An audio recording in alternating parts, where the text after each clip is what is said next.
pleased to introduce our next student speaker, Mr. DeVault. Now, Michael represents a unique group here in Lindenwood, in that he is our first graduation speaker who is a fully online student, and he's graduating tonight with his Master of Fine Arts in Writing. Michael is a writer and a journalist from Monroe, Louisiana. He has worked in virtually every level of the media industry, from stringer reporter to editor-in-chief. He also worked in broadcast journalism for a time, and during his career as a journalist, he has covered some of the biggest news stories in recent history, including Hurricanes Katrina, Rita, and Gustav, and the 2010 Deepwater Horizon oil spill. During his career, he has met and interviewed the stars of television and screen, political and social luminaries, and even the Dalai Lama. When he's not practicing journalism, Michael writes novels. His most recent novel, The Patriot Joe Morton, was first runner-up for the 2010 Pirates Alley Faulkner Society Gold Medal in novella. Previous novels have included Anything But Ordinary, also a runner-up for the Faulkner Medal, and A Glimpse of Tuscany. Michael states that he's quite proud to be a Lion. Lindenwood quickly became his first choice when he read about the MFA program and the faculty and the resources.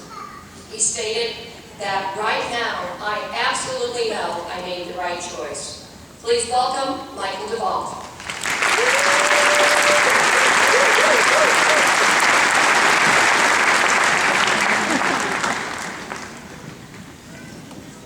I'm tweeting this. Hold on. Hashtag Lindenwood, wish you were here. For the next 12 seconds, you're going to be famous. Live it up. Because we enter the world as graduates at one of the most challenging times in recent history. The job market, for every applicant, there's going to be 12 others. For every job available, there's going to be a dozen people with the same education, the same background. The political climate, if you're a Republican, chances are your neighbor is a Democrat. On the other side, you have a Libertarian. The economic climate, it's going to cost you more of your hard-earned money to buy a house, and the house is going to be smaller and older. And the social climate, we don't even want to begin to talk about. Complicating it all, as a society, for the most part, we elect our leaders based on factors like, she's such a normal, down-to-earth woman, and he's the kind of guy you'd like to have a beer with. The climate of anti-intellectualism in this country is designed to stack the decks against people who have done exactly what we're doing tonight. If you want the job, you've got to look smart. You've got to sound smart. You've got to be smart. But if you look smart, you sound smart, and you are smart, chances are you're going to put off the employer, the hirer, the friend, or the decision maker who's sitting in front of you. Just 60 years ago, consider this for a minute, just 60 years ago, scientists, philosophers, theologians, intellectuals were revered. Einstein, Oppenheimer, Feynman, 3 physicists who graced the cover of Time magazine as Persons of the Year. That's not the case anymore, and you don't have to look very far to see that. You don't have to look very far than what's right in front of you in your living room, on the television, where you have Duck Dynasty, Bayou Billionaire, Swamp People, and Honey Boo Boo. I stand here to tell you you've been sold a bill of goods. That bill of goods says you can be stupid, you can be illiterate, you can be ignorant, and you can act a fool, but you can still be successful. And by success, we of course mean famous and rich in that order. And it's true, right? Just look at Honey Boo Boo, Swamp People, Bayou Billionaire, and Duck Dynasty.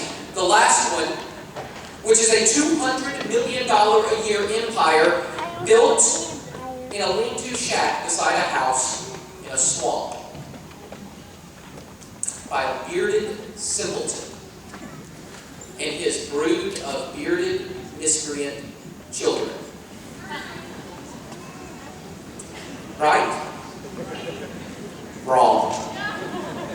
That's the myth that stupid can succeed. What you don't know, what they don't talk about on these shows, is that they have master's degrees in business, and in sociology, and in education, that they all went to college, and that the lean-to shack was filled with equipment that it took time to learn. Knowledge is what drove them home. It wasn't luck, it was perseverance. That truth is out there. I held it up at the beginning. See, y'all thought I was just tweeting a picture, didn't you? It's right under your noses. Eddie Olmos says that this makes us all Einsteins at our fingertips. Someone just retweeted us, by the way. Good job, whoever you are. Eddie Olmos says it makes us Einsteins at the dinner table because every answer to every imaginable question is no more than a fingertip away. But let's talk about what put it there. Moscone Center, 2007. Steve Jobs at 10 o'clock in the morning, turtleneck, jeans, sneakers, new grumpy goatee, stepped into the stage, into the limelight, and he said one more thing. And he unveiled the iPhone and fundamentally changed the world. Everything we do from this point forward was governed by the smartphone, by technology. Fundamentally changed the world. Here's what's crazy.